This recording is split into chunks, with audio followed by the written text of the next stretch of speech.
Welcome back to Nova History You Should Know. Today's a very special edition. I know I always say that, but this is especially special. This year, they're calling for more snow than we've had in 5 winters. It makes you wonder, what's the worst it's ever been around here, right? That's stupid. It does make you... But I wanted to dig a little deeper, so I went and found the 5 worst winter storms of Virginia history. Let's talk about it. Number 1, the blizzard of 1888, aka the White Hurricane. From March 11th to March 13th, strong winds and snow swept through Virginia, taking down electric lines and telephone poles all the way up to New York. I mean, this is 1888, so just saying. The Potomac River's tidal basin was emptied and coastal areas were flooded. Blizzard of 1899, the Great Arctic Outbreak. Just 10 years after the Great White Blizzard, another monster of a snowstorm rolled in. This Great Eastern Blizzard dumped a whopping 54 inches, that's 4.5 feet, believe it or not, right? That's 4.5 feet, because 60 would be 12 by 6, right? I don't know, Grace. Okay, 12. I'll do the math later. It's a lot.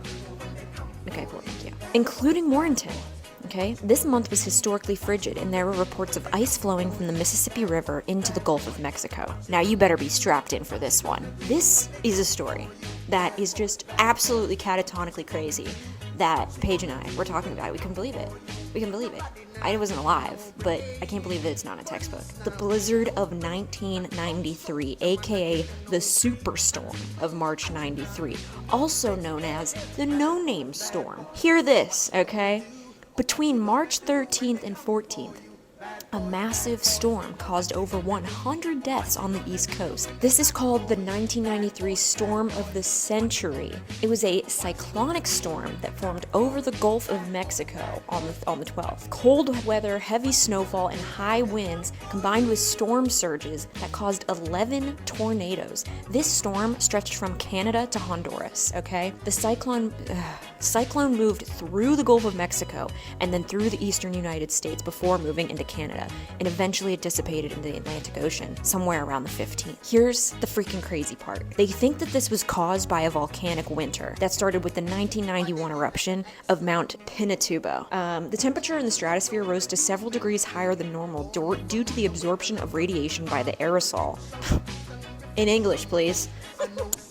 The stratospheric cloud from the eruption persisted in the atmosphere for 3 years. Now, the eruption, while not directly responsible, may have played a key part in the formation of the storm of the century. Now, all 11 tornadoes took place in Florida, and they ranged from F0s to F2s, and they were only responsible for 4 of the deaths. We actually have someone here who remembers it vividly. Are you talking 1993?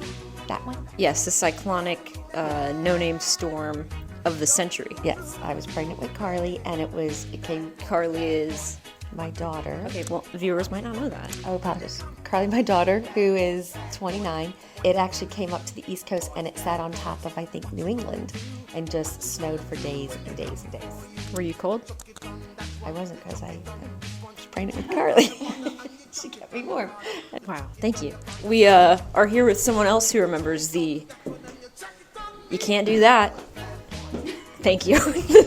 Cyclonic, volcanic storm of the century, 1993. Tyler, would you like to tell us a few words about your experience? 1993, I remember walking through and burrowing through snow drifts at my home in Amosville. Missed school, as I recall. Do you think you understood the severity of the storm at that age?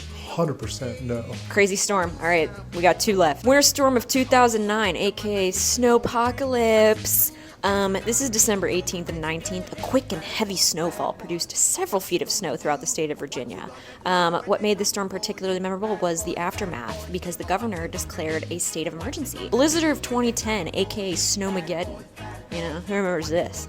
No one who was living in Virginia during the winter of 2010 forgets Snowmageddon. Here's a picture of me in Snowmageddon. Hope you like that. Starting on February 5th, the snow fell abnormally fast and quickly and piled up to 46 inches in some areas. That's a little less than 3 feet. No, that's a little less than 4 feet. February of 2010 was considered the snowiest month as recorded by Dulles Airport since it began taking measurements in 1963. Now, of course, these are just a few of the craziest storms that we've had in Virginia history, but will we see another one this winter? If we have a Snowmageddon this year, I will report live. You have my promise. Until next time.